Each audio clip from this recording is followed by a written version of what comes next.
You're standing on the city walls, and the horizon is burning.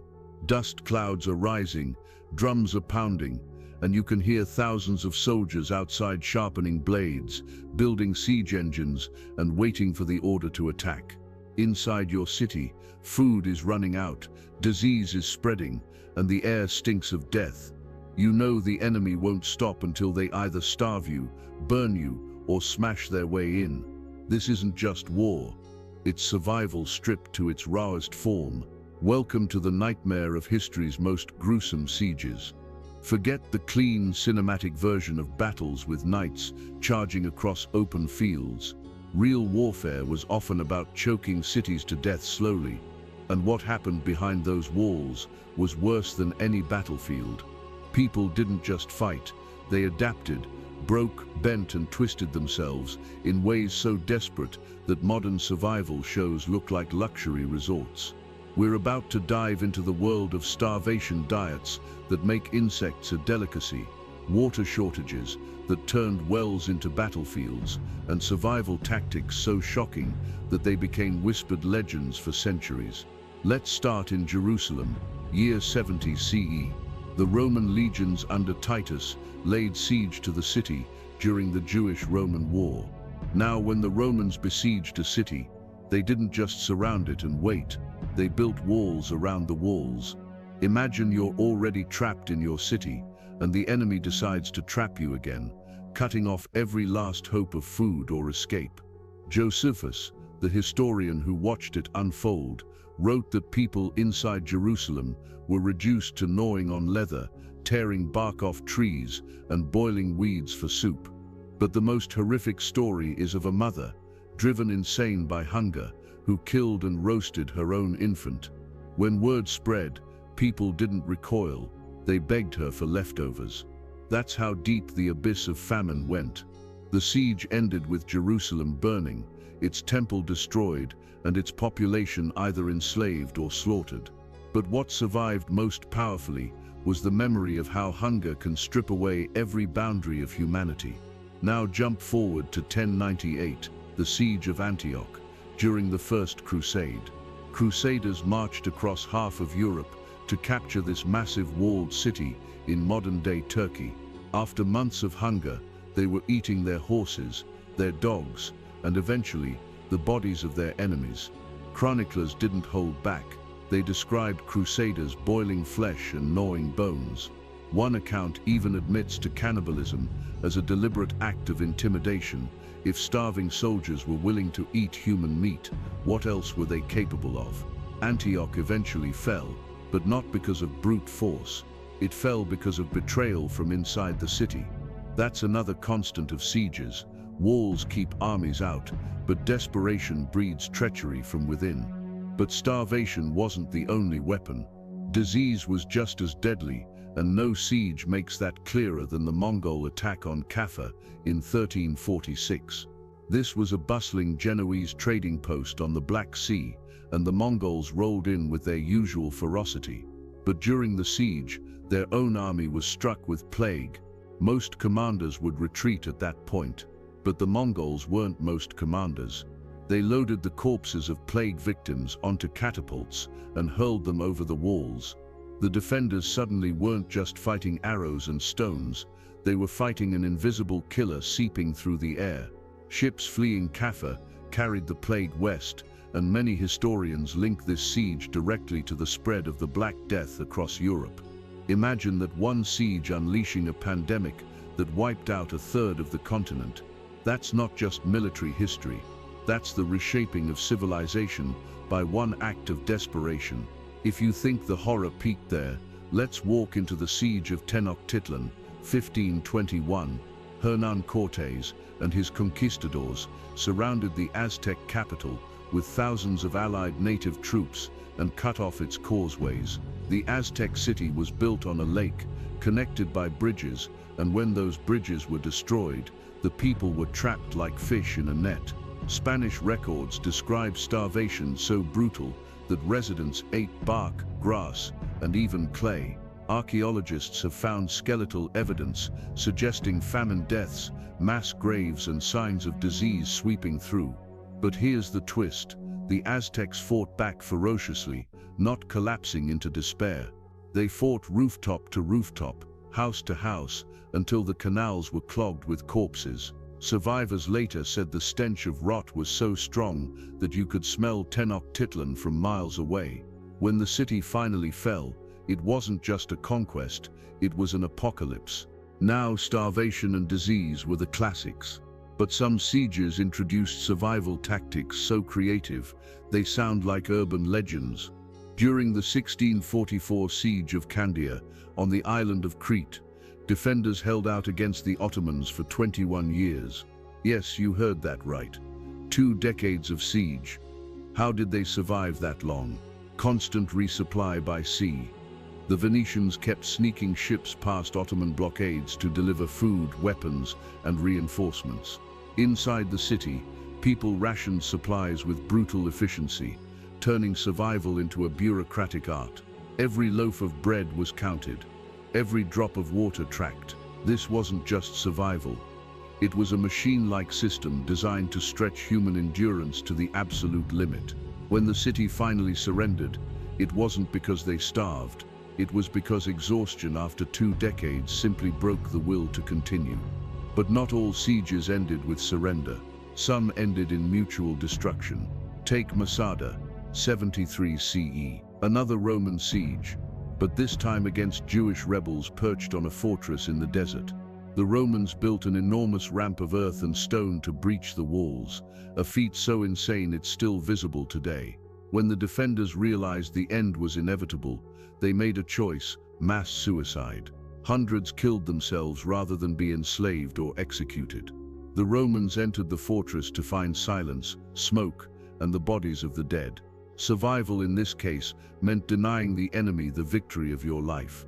It raises a chilling question: is survival always about living, or can it sometimes mean choosing how you die? And then there's Leningrad, 1941 to 1944. A modern siege, but one that carried the same medieval nightmares. For 872 days, the city was surrounded by German forces. Food supplies collapsed. People ate wallpaper paste, sawdust bread, and even their own pets. Diaries from the time describe neighbors disappearing and rumors of cannibalism spreading through the city. But unlike Jerusalem, unlike Antioch, Leningrad survived. Not because conditions were less horrific, they weren't, but because the population endured through a combination of rationing, smuggling across frozen lakes, and sheer stubbornness. It remains one of the longest and most brutal sieges in history, and one of the clearest examples of how survival isn't always about clever tricks. It's about enduring the unendurable. And here's the chilling truth running through all these stories. Sieges weren't just battles, they were crucibles, testing what humans would do when stripped of every comfort. Some turned to cannibalism, some to treachery, some to resilience, and some to defiance. Each siege is a mirror, showing us the extremes of both cruelty and creativity. If Leningrad was about survival through sheer endurance, then the Siege of Carthage, 149 BCE, shows what happens when survival simply isn't possible. The Romans had fought Carthage twice before, but in the Third Punic War, they decided to erase it entirely. For 3 years, Carthage held out behind its walls, refusing to surrender. When the Romans finally broke in, what they found was apocalyptic. Contemporary accounts describe people fighting with kitchen tools, with burning torches, and with bare hands when no weapons remained. Families barricaded themselves inside houses, turning every doorway into a miniature fortress. But hunger and exhaustion don't care about bravery. By the time the city fell, survivors were so emaciated they could barely walk. The Romans killed tens of thousands, enslaved even more, and systematically burned Carthage to the ground. They didn't just win a war, they deleted a civilization, and the survivors, those few who lived, did so as slaves scattered across the empire. For them, survival meant never seeing their home again. Fast forward nearly 1600 to 1453. Constantinople. This wasn't just the end of a city, it was the end of an empire. The Ottomans brought gunpowder cannons so massive they shook the earth, pounding the Byzantine walls day and night. Inside the city, food dwindled, morale cracked, and every street turned into a defensive line. Chroniclers wrote that bakers mixed sawdust into bread to make rations stretch. Children grew too weak to stand. And yet, as the walls crumbled, defenders held on. Citizens, men, women, even monks, took up arms. Priests marched in the streets, blessing fighters who knew they would never leave alive. When the city finally fell, some survivors were massacred, others enslaved, and a few fled into exile. But the psychological survival was different. For centuries after, the fall of Constantinople was remembered not just as a military defeat, but as the death of a world. And yet, not all sieges ended with annihilation. Some ended with survival through sheer cunning. Take 1429, the Siege of Orléans. The English had the city in a stranglehold during the 100 Years' War. Supplies were scarce, morale was collapsing, and people were ready to surrender. Then a teenage girl named Joan of Arc arrived. She claimed visions from God, but whatever one believes, what mattered was her presence electrified the defenders. She inspired them to make sorties, to smash English positions, to reclaim bridges and towers. The siege broke, not because food suddenly appeared or disease vanished, but because morale turned from despair to fire. The survival of Orléans wasn't about cannibalism or rationing. It was about psychology, convincing starving, beaten people that victory was still possible. Of course, not every story was about victory. Some sieges were about survival in the ruins. The Siege of Vienna, 1529, was one of those moments when the world held its breath. The Ottomans, led by Suleiman the Magnificent, brought an army so large it dwarfed the city's defenders. Vienna's people knew they had no chance in open battle, so they turned survival into engineering. They reinforced walls with earth, dug countermines to intercept Ottoman sappers, and fought every advance with fire and steel. Inside the walls, rations were stretched thin, fear spread, but the defenders refused to collapse. Winter finally forced the Ottomans to retreat, but the people of Vienna survived by a thread.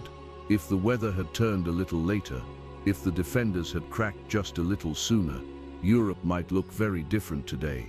Then there are sieges where survival was about improvisation, so shocking it feels surreal. The Siege of Haarlem, 1572 to 1573, during the Dutch Revolt, is one of those. The Spanish laid siege, and Haarlem's people, starving and desperate, fought back with sheer ingenuity. They poured boiling tar, hot sand, and even burning branches on attackers.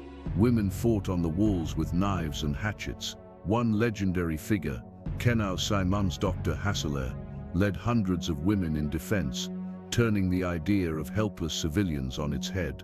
But survival isn't always rewarded. After 7 brutal months, Haarlem surrendered. The Spanish massacred hundreds, and the survivors carried scars, physical and mental, that lasted lifetimes. Sometimes survival wasn't about walls at all, but about sheer stubborn endurance in the face of starvation. The Siege of Paris, 1870 to 1871, during the Franco-Prussian War, lasted only a few months, but brought horrors no less intense. With food supplies gone, Parisians ate cats, dogs, rats, anything that moved. When even that ran out, they turned to the animals of the city's zoos. Elephants, kangaroos, and exotic birds ended up on dinner plates. Restaurants wrote menus, offering consommé of elephant and camel stew. It wasn't luxury, it was survival. The city finally surrendered, but the memory of eating the zoo animals became one of those strange, grotesque reminders of how far humans will go when the alternative is death. But if Paris was bizarre, the Siege of Sarajevo 1992 to 1996 was brutal in its modernity. For nearly 4 years, the city was cut off, shelled daily by snipers and artillery. Civilians survived in basements, scavenging food and water, smuggling supplies through makeshift tunnels. Bread lines became death traps as snipers deliberately targeted them. Yet Sarajevo survived, not just physically, but culturally. Musicians played concerts in ruins, artists painted murals on shattered walls, and people staged plays in cellars. In the middle of destruction, survival meant refusing to let the soul of the city die. It's a reminder that endurance isn't only about food and water, it's about holding on to identity, even when everything else collapses. Across all these sieges, one theme keeps echoing: walls can be broken, but human survival takes stranger, darker, and sometimes more inspiring shapes. From mothers eating their children in Jerusalem, to priests blessing doomed fighters in Constantinople, to Parisians carving up elephants for soup, every siege rewrites the definition of endurance, and every story forces us to ask, in the same situation, what would we have done? Would we break, betray, fight, or endure? When you look across centuries of sieges, you notice something strange. Survival wasn't always about brute force or even endurance. Sometimes it hinged on tricks, illusions, or sheer audacity.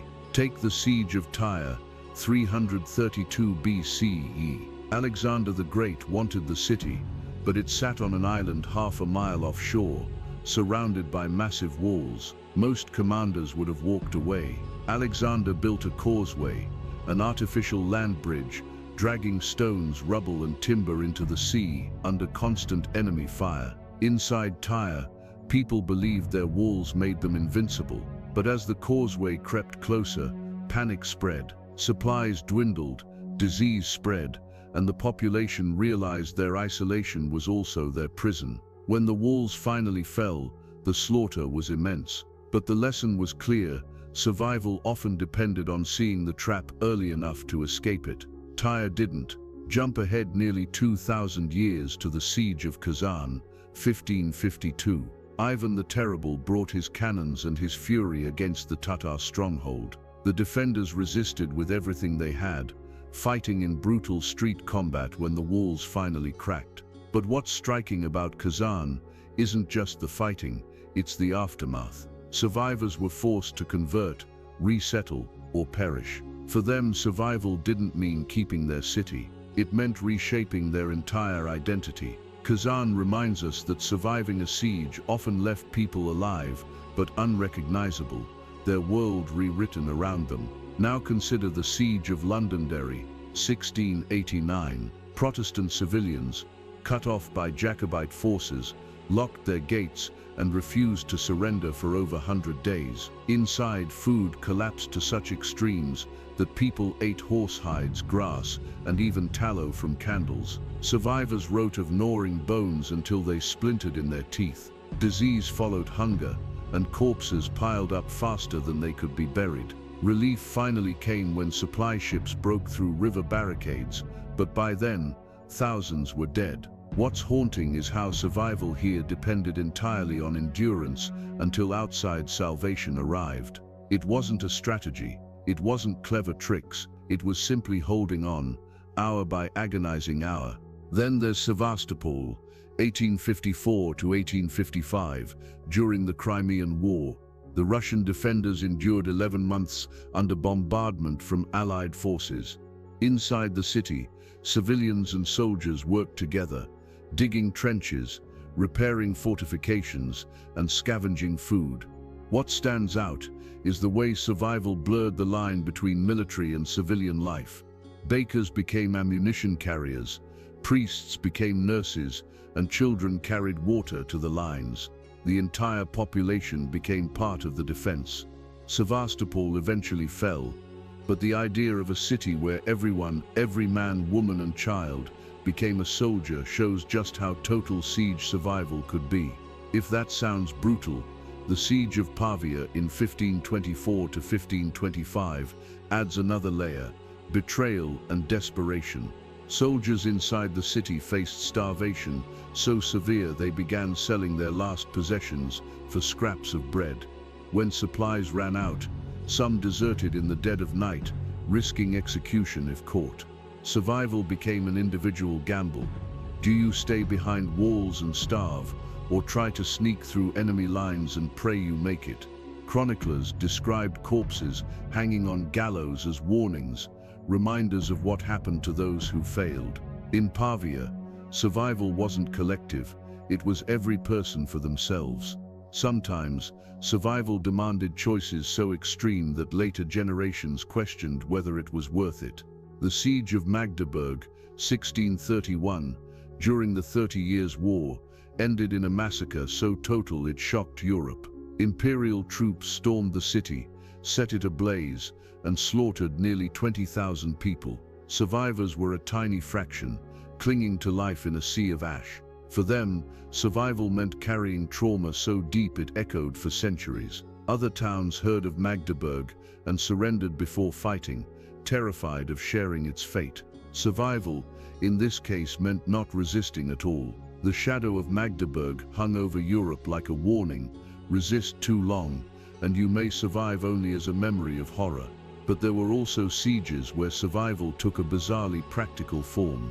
The Siege of Gibraltar, 1779 to 1783, saw Spanish and French forces trying to starve the British garrison. Food was scarce, but what kept the defenders alive wasn't just rationing, it was ingenuity. They built massive floating batteries, reinforced ships designed to withstand bombardment. They engineered water collection systems from rain and fog. They even experimented with growing vegetables in tiny plots between cannons. The siege lasted over 3 years, yet the defenders held on because survival wasn't just about resisting, it was about constantly adapting, innovating under pressure. And then there's the Siege of Rhodes, 1522. The Knights Hospital defended the island against the Ottomans, outnumbered by tens of thousands. The Ottomans bombarded the walls relentlessly. Inside, the knights rationed every ounce of grain, every drop of water. Chroniclers describe civilians sewing sandbags at night, monks tending the wounded, and children carrying arrows to the walls. But when the city could no longer stand, the knights surrendered, not in annihilation, but in negotiation. The Ottomans allowed them safe passage. In one of history's rare moments of mercy, survival came through honor instead of slaughter. It's a reminder that sometimes, survival depended not on breaking the enemy, but on convincing them to spare you. Finally, you reach Stalingrad, 1942 to 1943. If Leningrad was endurance, Stalingrad was pure attrition. The German siege and Soviet defense turned the city into a graveyard of concrete and blood. Civilians were caught in the middle, living in basements, scavenging frozen corpses for clothing, boiling wallpaper paste for food. Accounts describe people fighting rats for scraps, melting snow for water, and burning books to keep warm. Survival meant clinging to rubble, while shells exploded overhead. When the Soviet counteroffensive encircled the German Sixth Army, the roles reversed. The besiegers became the besieged. German soldiers now faced the same starvation, the same freezing hunger, the same hopelessness. In the end, both civilians and soldiers who survived carried scars for life. Stalingrad wasn't just a siege, it was a reminder that survival often meant enduring hell, and that sometimes victory and survival don't look very different. What ties all these sieges together isn't just hunger, death, or destruction. It's the way they strip humans down to their rawest essence. When walls closed in, when food vanished, when every breath became a gamble, people revealed both the darkest and brightest parts of themselves. In Jerusalem, famine drove a mother to the unthinkable. In Antioch, starvation turned men into cannibals. In Magdeburg, resistance brought annihilation so complete it echoed as a warning for centuries.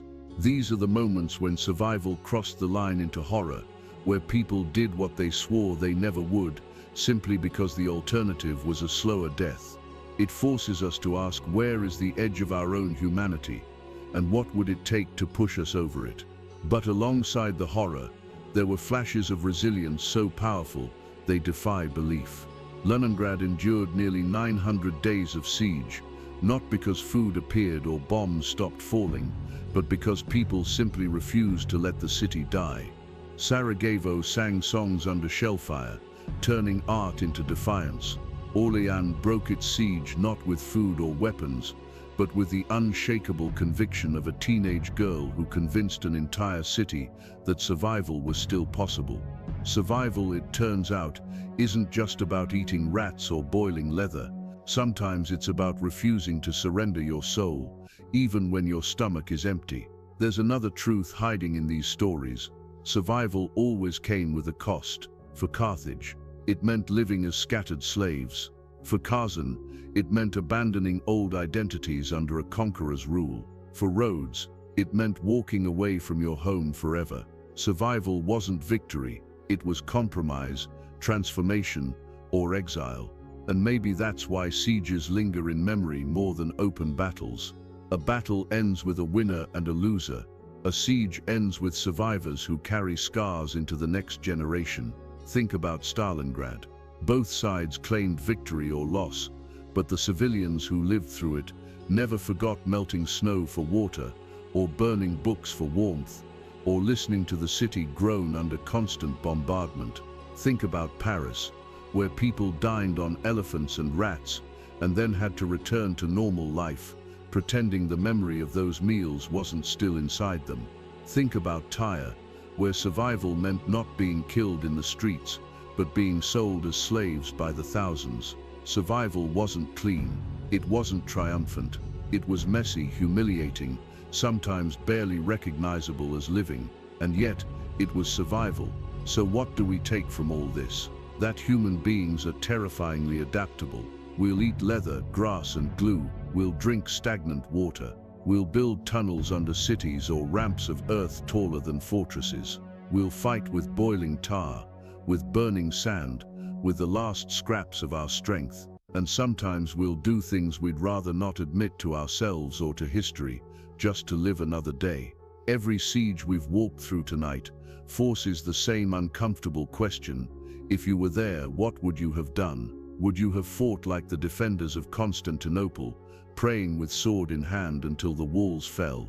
Would you have bargained like the knights of Rhodes, walking away with your life, but leaving your home behind? Would you have sung under bombardment like Sarajevo, or clawed through snow like Leningrad? Or would you have broken, sold out your neighbors, stolen scraps from the weak, and done whatever it took in the dark to keep breathing? That's the haunting power of siege stories. They're not just about history, they're about us. They show us what happens when civilization is reduced to hunger, fear, and desperation, and they dare us to wonder whether we'd stand tall or collapse. And maybe that's why these stories still matter. Because while we may not face catapults hurling plague corpses, or cannons battering city walls, the essence of survival hasn't changed. Crisis still reveals us, hunger still tests us, fear still pushes us to places we swore we'd never go. The most gruesome sieges in history